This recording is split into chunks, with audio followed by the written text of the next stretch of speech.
नमस्कार. मी रविराज संतोष भालेराव, राहणार अहमदनगर.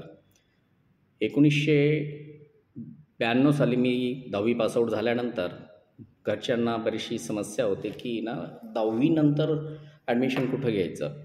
त्यावेळेस वेगवेगळ्या एरियामध्ये असे काही कॉलेजेस होते, पण इतक्या लांब जाऊन ते कॉलेज आर्थिकदृष्ट्या त्या काळी परवडणारं नव्हतं.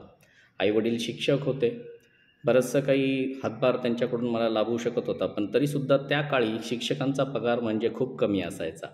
आणि त्याच वेळेस असं वडिलांना कळालं की लोणी प्रवारा या ठिकाणी डॉक्टर विठ्ठलराव विखे पाटील यांचे इंजिनिअरिंग कॉलेज आहेत.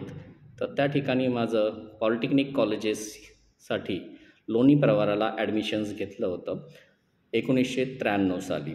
त्याच्यानंतर मी 95-96ला पासआउट झालो. डिप्लोमा केमिकल इंजिनिअरिंग मी कंप्लीट केलं.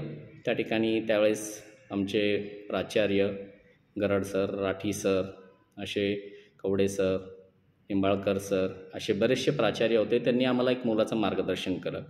सांगायचा उद्देश हा आहे की इतक्या वर्षामध्ये जो बदल आत्ता आपण पाहत आहोत, आता वेगवेगळे कॉलेजेस वगैरे आहेत, पण त्या काळी ज्या धोरणांनी माननीय पद्मश्री विठ्ठलराव विखे पाटील तसेच बाळासाहेब विठ्ठलराव विखे पाटील यांनी इतक्या जुन्या काळीसुद्धा हा विचार केलेला होता की शिक्षणापासून कुठलाही व्यक्ती वंचित होता कामा नये. त्यांचं त्या ठिकाणी हेही धोरण होतं की आरोग्यापासून सुटला कुठलाही व्यक्ती वंचित होता कामा नये. त्या काळीसुद्धा त्यांचे मेडिकल कॉलेजेस होते, इंजिनिअरिंग कॉलेजेस होते, कला, वाणिज्य, विज्ञान शाखेतील वेगवेगळे कॉलेजेस होते. आरोग्यामध्येही बरेचसे काही त्या ठिकाणी सुखसुविधा आजूबाजूच्या गावामध्ये मिळाव्यात अशी अपेक्षेने त्यांनी कॉलेजेस स्टार्ट केलेली होते. तर यामुळेच आज मी घडलो. फक्त मीच नाही, तर माझ्यासारखे असे असंख्य लोक घडलेत की जे आज फक्त स्वतःचा उद्योग नाही, एखाद्या मोठ्या क्षेत्रामध्ये सुद्धा त्यांचं नावाजलेलं नाव आहे, किंवा काही जण परदेशामध्ये मोठ्या पदावर काम करतात. काही जणांचे परदेशामध्ये सुद्धा छोटे छोटे युनिट्स आहेत. काही जणांचं इंडियामध्ये राहून, भारतामध्ये राहून सुद्धा आहे ना, त्यांचा जो प्रोडक्ट आहे, जे काय मॅन्युफॅक्चरिंग करत आहात, ते परदेशामध्ये एक्सपोर्ट करत आहेत. काही जण परदेशामधून इम्पोर्ट करत आहेत.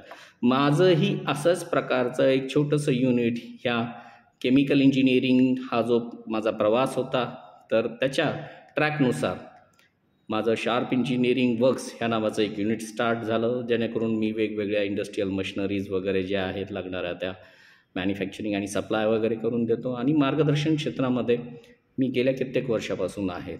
याचं पूर्ण श्रेय आम्हाला जे घडवणारे आमचे शिक्षक वर्ग व याचं पूर्ण श्रेय विखे घराण्यांना मी हे देऊ इच्छितो. कारण की त्यांनी तो बदल, तो काळ तो ओळखलेला होता की त्यावेळेस समाजाला कुठल्या गोष्टींची गरज आहे. गरीब कुटुंबातील, वंचित घटकातील कुठल्याही व्यक्तीला शिक्षणापासून वंचित राहू नये म्हणून त्यांनी वेगवेगळ्या ठिकाणी स्कूल, कॉलेजेस, शाळा वगैरे त्यांनी काढल्या.